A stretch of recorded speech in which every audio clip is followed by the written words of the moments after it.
अध्याय को पढ़ना शुरू करता है और जब उस अध्याय को पढ़ता है तो यहाँ पर सोने के सिक्कों की बारिश होना शुरू हो जाती है। लेकिन पैसों के साथ साथ उस दुनिया से यहाँ पर एक आदमी भी आकर गिरता है और ये कासिम होता है। और जब कासिम इस दुनिया में आता है तो इस दुनिया से किताबी दुनिया में एक आदमी चला जाता है, यानी कि जब किताबी दुनिया से यहाँ पर कोई आता है तो इस दुनिया से भी वहाँ कोई चला जाता है। इंकहार्ट कैप्रिकॉर्न को बोलता है कि मैं तुम्हें तुम्हारी दुनिया में वापस नहीं भेज सकता, मुझे नहीं पता कि ये कैसे करते हैं। कैप्रिकॉर्न कहता है कि अपनी दुनिया में जाना कौन चाहता है, हम इसी दुनिया में रहना चाहते हैं और इसीलिए आज तक हमें इंकहार्ट किताब की जितनी भी कॉपीज मिली हमने सब की सब जला दी ताकि हमें हमारी दुनिया में वापस कोई ना भेज सके। तभी डस्टफिंगर कहता है मैं अपनी दुनिया में वापस जाना चाहता हूँ, मुझे मेरी किताब की दुनिया में वापस भेज दो, मुझे घर जाना है। लेकिन कैप्रिकॉर्न ऐसा नहीं चाहता, इसीलिए सिल्वर टंग के पास जो इंकहार्ट की किताब होती है जो कि अब कैप्रिकॉर्न के पास है वो उसे आग में फेंक देता है क्योंकि वो वापस अपनी दुनिया में नहीं जाना चाहता, क्योंकि वो वहां पर एक आदमी का चमचा था और यहाँ हमारी दुनिया में वो एक बॉस है, उसके पास किला है, उसके पास सेना है, उसके पास सब कुछ है, इसीलिए वो हमेशा इसी दुनिया में रहना चाहता है।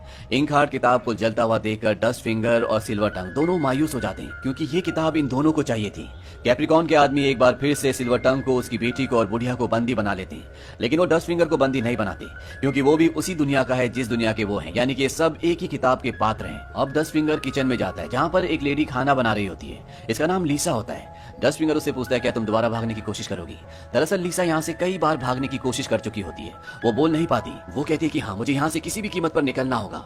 डस्टफिंगर उससे पूछता है लेकिन तुम यहाँ से जाओगी कहाँ, और तभी लीसा उसे एक स्केच दिखाती है जो उसने खुद बनाया होता है। वो कहती है कि इनके पास, और ये फोटो होती है सिल्वर टंग की। डस्टफिंगर समझ जाता है कि लीसा सिल्वर टंग की पत्नी है जिसे वो पिछले 9 सालों से ढूंढ रहा है। दरअसल सिल्वर टंग को ये लगता था कि जब उसने आखिरी बार इंकहार्ट किताब पढ़ी थी तो उसकी पत्नी किताब के अंदर चली गई थी क्योंकि उसी वक्त किताब के अंदर से कई पात्र बाहर आए थे और यही एक रीजन होता है कि पिछले 9 सालों से सिल्वर टंग इंकहार्ट की किताब ढूंढ रहा था ताकि वो उस किताब को पढ़कर किसी तरह से अपनी पत्नी को किताब की दुनिया से बाहर निकाल सके।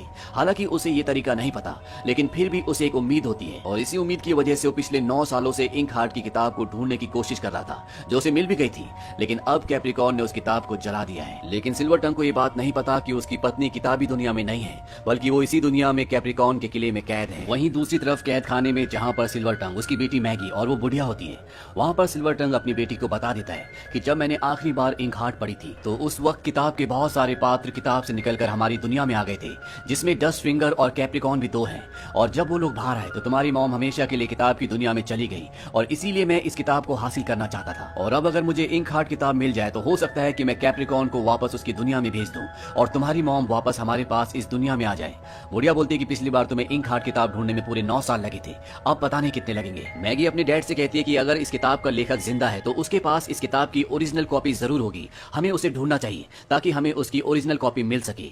डस्टफिंगर भी यहाँ पर आ जाता है, वो कहता है मैं भी तुम्हारा इसमें साथ दूंगा, जिस तरह से तुम अपने परिवार को वापस जाते हो उसी तरह से मैं भी अपनी दुनिया में अपने परिवार के पास वापस जाना चाहता हूँ। सिल्वर टंग कहता है लेकिन हम यहाँ से निकलेंगे कैसे। डस्टफिंगर उसे किताब देता है, वो कहता है कि इसका पेज नंबर 14 पढ़ो, इसमें एक भयंकर तूफान के बारे में जिक्र है। और सिल्वर टंग जब उसका पेज नंबर 14 पढ़ता है तो यहाँ पर एक बहुत भयानक तूफान आ जाता है और उस तूफान में ये सब के सब यहाँ से कैद खाने से भाग जाते हैं। डस्टफिंगर उसे नहीं बताता कि तुम्हारी पत्नी यहीं इस कैद खाने में है क्योंकि अगर उसे पता चल गया तो वो कभी भी किताब नहीं ढूंढेगा और डस्टफिंगर कभी अपनी दुनिया में अपने घर वापस नहीं जा पाएगा। ये सब के सब उस जगह पहुंच जाते हैं जहां पर इंकहार्ट का राइटर रहता है और इन्हें इंकहार्ट किताब की ओरिजिनल कॉपी भी मिल जाती है।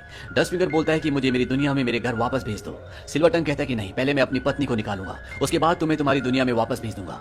डस्टफिंगर बोलता है कि ऐसा कभी नहीं हो सकता। सिल्वर टंग कहता है कि तुम्हारे कहने का मतलब क्या है, तुम जरूर मुझसे कुछ छुपा रहे हो। डस्टफिंगर उसे बताता है कि तुम्हारी पत्नी आज भी कैप्रिकॉर्न के किले में है, वो किताब के अंदर नहीं है। इस बात से सिल्वर टंग को बहुत गुस्सा आता है। वो डस्टफिंगर से कहता है कि अगर तुमने मुझे बात पहले बताई होती तो मैं कैप्रिकॉर्न के किले से अपनी पत्नी को छुड़ाकर अपने साथ ले आता। डस्टफिंगर कहता है कि अगर मैंने तुम्हें पहले बता दिया होता तो तुम कभी भी इस किताब को नहीं ढूंढते। सिल्वर टंग कहता है कि मुझे इस किताब की कोई जरूरत नहीं है। डस्टफिंगर कहता है लेकिन मुझे है, जिस तरह से तुम अपनी पत्नी को अपने परिवार को वापस पाना चाहते हो इसी तरह से मैं भी अपने परिवार के पास वापस जाना चाहता हूँ। सिल्वर टंग उसकी बात समझ जाता है और डस्टफिंगर और सिल्वर टंग अब यहाँ से कैप्रिकॉर्न के किले में निकल जाते हैं। उसी रात को मैगी जब राइटर के घर पर होती है तो राइटर की एक किताब पढ़ती है जिसमें कुत्ते का जिक्र होता है और जब वो उस किताब को पढ़ रही होती है तो वो कुत्ता उस कमरे में आ जाता है, यानी कि जो शक्ति उसके पिता सिल्वर टंग के पास है वही शक्ति उसके पास भी है जिसके बारे में उसे आज से पहले नहीं पता था।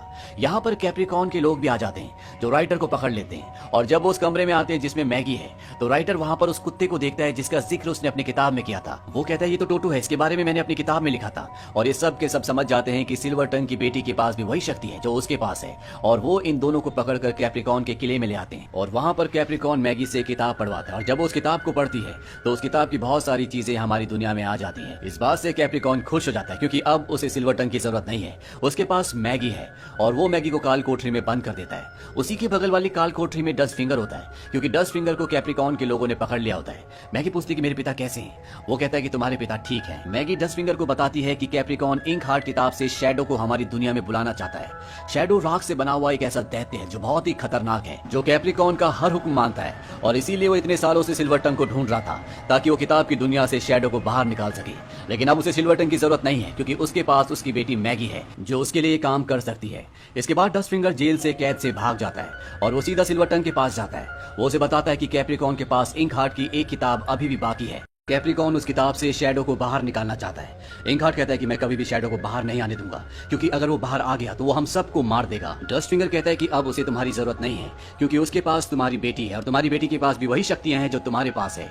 वहीं दूसरी तरफ कैद खाने में दिखाया जाता है कि सिल्वर टंग की बेटी के साथ वो राइटर भी है जिसने इंकहार्ट लिखी है, और वो इंकहार्ट का क्लाइमेक्स बदल रहा होता है ताकि सब कुछ उन्हीं के मुताबिक हो, जैसा वो चाहते हैं वैसी हो। लेकिन इससे पहले कि वो पूरा क्लाइमेक्स बदलता, वहां पर कैप्रिकॉन के लोग आते हैं और मैगी को वहां से ले जाते हैं। आज रात को मैगी को किताब से शैडो को बाहर निकालना होगा। हालांकि मैगी ऐसा नहीं करना चाहती, लेकिन उसे करना होगा, क्योंकि उसकी मॉम और राइटर दोनों के दोनों कैप्रिकॉन की कैद में हैं। उसने किताब नहीं पढ़ी तो वो इन दोनों को मार देगा।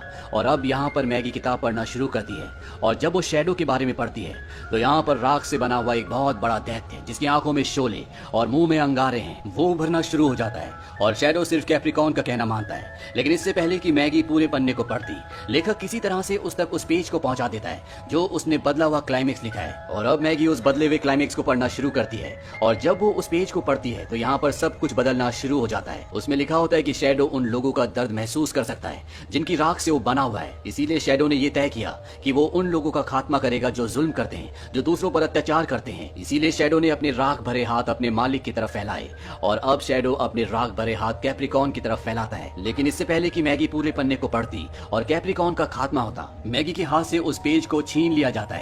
इसीलिए शैडो कैप्रिकॉन को नहीं मारता। मौके का फायदा उठाकर सिल्वर टंग कैप्रिकॉन के ऊपर हमला कर देता है। वहीं दूसरी तरफ डस्ट फिंगर और अली बाबा 40 चोर से जो आदमी यानी कि कासिम बाहर आया था, वो दोनों के दोनों कैप्रिकॉन के महल में आग लगा देते हैं। और साथ ही साथ मैगी की दादी भी यहाँ पर घोड़े के ऊपर बैठ कर आती है, और वो भी कैप्रिकॉन के लोगों के ऊपर हमला कर देती है। और यहाँ पर एक जंग शुरू हो जाती है। कैप्रिकॉन जब अपने किले को जलता हुआ देखता है तो दर्द से कर्रा उठता है। कैप्रिकॉन के तरह तरह के जीव भी यहाँ पर आ जाते हैं, और वो इन सब पर हमला कर देते हैं। सिल्वर टंग अपनी बेटी को बोलता है कि पढ़ो। मैगी कहती है कि मेरे पास पढ़ने के लिए कुछ भी नहीं है। वो उसे पेन देता है और कहता है कि लिखो और पढ़ो। और अब मैगी अपने हाथ पर लिखकर पढ़ना शुरू करती है। वो पढ़ती है कि शैडो मासूमों को छोड़कर उड़ गया अपने मालिक की तरफ, जिसने उसे कई सालों से गुलाम बना रखा था। और शैडो ऐसा ही करता है, वो कैप्रिकॉन की तरफ बढ़ना शुरू करता है। इसके बाद मैगी लिखती है कि जब शैडो कैप्रिकॉन की तरफ बढ़ा तो वो झड़ने लगा किताब के पन्नों की तरह, और कैप्रिकॉन किताब के पन्नों की तरह झड़ना शुरू हो जाता है। और इस तरह से कैप्रिकॉन का अंत हो जाता है। और ठीक इसी तरह वो शैडो का भी अंत लिखती है, और शैडो का भी खात्मा हो जाता है। और किताब की दुनिया से इस दुनिया में जितने भी लोग आए होते हैं, जितने भी जानवर आए होते हैं, वो उन सबको वापस भेज देती है। लेकिन डस्ट फिंगर अभी भी यहीं पर रह जाता है, क्योंकि जब मैगी किताब पढ़ रही थी उस वक्त यहाँ पर डस्ट फिंगर नहीं था, और वो यहाँ से मायूस होकर जाने लगता है। तभी वहां पर कासिम आता है, जो अली बाबा 40 चोर की किताब से बाहर आया था। वो भी अभी इसी दुनिया में, क्योंकि उस वक्त वो भी वहां पर नहीं था। और वो डस्ट फिंगर को वो किताब देता है जिसका नाम है इंकहार्ट। वो उसे कहता है कि हो सकता है सिल्वर टंग की तरह हम किसी और इंसान को ढूंढ सके जो तुम्हें तुम्हारे घर, तुम्हारी दुनिया में वापस भेज दे। लेकिन इससे पहले कि ये यहाँ से जाते, वहां पर सिल्वर टंग आ जाता है, और वो कहता है कि अब तुम्हारी बारी है। और वो डस्ट फिंगर के लिए किताब पढ़ता है और उसे वापस उसकी दुनिया में भेज देता है। लेकिन किताब में ये लिखा होता है कि डस्ट फिंगर अपने ग्विन की वजह से मारा जाएगा। दरअसल उसका एक छोटा सा दोस्त होता है जिसका नाम ग्विन है। लेकिन यहाँ पर जो कासिम है, उसने ग्विन को अपने पास ही रख लिया होता है। कासिम कहता है कि अब वो मरेगा नहीं, उसका अंत कुछ और होगा, क्योंकि ग्विन मेरे पास है। लेकिन वो खुद अपनी दुनिया में नहीं जाता, क्योंकि उसकी दुनिया में कुछ भी नहीं है। और साथ ही साथ वो मैगी को पसंद भी करता है। मैगी कहती है कि तुम हमारे साथ ही रह सकते हो। हालांकि सिल्वर टंग ऐसा नहीं चाहता, लेकिन मैगी की मॉम ने उसे परमिशन दे दी होती है। और अब मैगी की मॉम की आवाज भी वापस आ चुकी है, सब कुछ ठीक हो चुका है, और सिल्वर टंग को उसकी पत्नी, उसका पूरा परिवार वापस मिल गया। और इसी के साथ ये कहानी